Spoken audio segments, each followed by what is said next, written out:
નમસ્કાર દર્શક મિત્રો, @ગુજરાતમાં આપનું સ્વાગત છે। દહેગામ તાલુકાના વાસણા સોગઠી ગામે મેશ્વો નદીમાં ગણેશ વિસર્જન કરવા ગયેલા 9 યુવાનો ડૂબ્યા હતા, જેમાંથી 8 યુવાનના મોત થયા છે।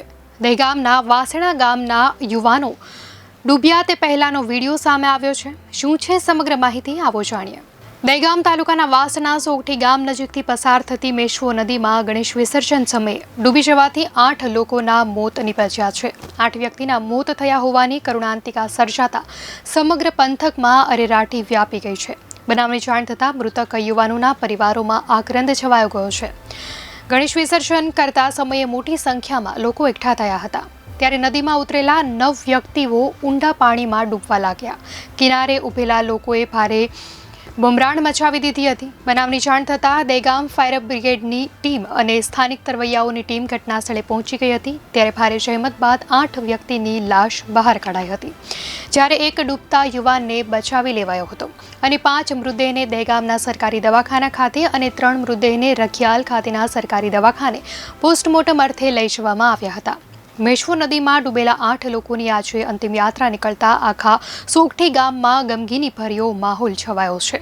તમામ મૃતકો 30 વર્ષની નીચેના યુવાનો છે, ત્યારે વહાલ સોયા દીકરાઓના મોતથી પરિવારોમાં હચમચાવી દે તેવું હૈયાફાટ રુદન જોવા મળી રહ્યું છે। સોગઠી ગામે ડૂબી જવાથી 2 સગા ભાઈઓના કરુણ મોત નીપજ્યા છે, જેને કારણે પિતા દલપતસિંહ ચૌહાણનો પરિવાર ભારે શોકમાં છે। તેમને આ દુર્ઘટનામાં તેમના બંને પુત્રો ગુમાવ્યા છે। ધર્મેન્દ્રસિંહ અને પૃથ્વીસિંહ બંને સગા ભાઈઓ ગઈકાલે નદીએ જઈને આવું છું તેમ કહીને ઘરેથી નીકળ્યા હતા, પરંતુ હવે તેઓ ક્યારેય પરત નહીં ફરે। પિતા દલપતસિંહનું હૈયાફાટ રુદન કોઈ પણ કાંઠા હૃદયના વ્યક્તિને હચમચાવી નાખે તેવું છે। તેમણે પૃથ્વી અને ધર્મેન્દ્રસિંહ બંને દીકરાઓને એક સાથે ગુમાવ્યા છે। ઘટનાની જાણ થતાં કલેક્ટર પણ દહેગામ સરકારી દવાખાને પહોંચી ગયા હતા। ગામમાં મૃત્યુ પામનારામાં કાકા અને ભત્રીજાના ડૂબી જતા એક સાથે મોત થયા છે। આ ઘટનાથી ઘર નહીં પણ સમગ્ર ફળિયું હૈયાફાટ રુદન કરી રહ્યું છે।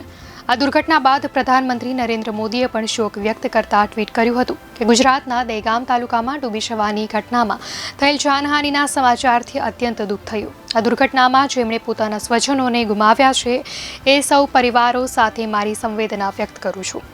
તો મુખ્યમંત્રી ભૂપેન્દ્ર પટેલે પણ શ્રદ્ધાંજલિ વ્યક્ત કરતા લખ્યું કે દહેગામ તાલુકામાં વાસણા સોગઠી ગામે મેશ્વો નદીમાં 8 યુવકોના ડૂબી જવાથી થયેલ મૃત્યુની દુર્ઘટના અત્યંત હૃદયદ્રાવક છે। દર્શક મિત્રો, આ ઘટનાને લઈને આપની શું પ્રતિક્રિયા છે, ચોક્કસથી જણાવશો।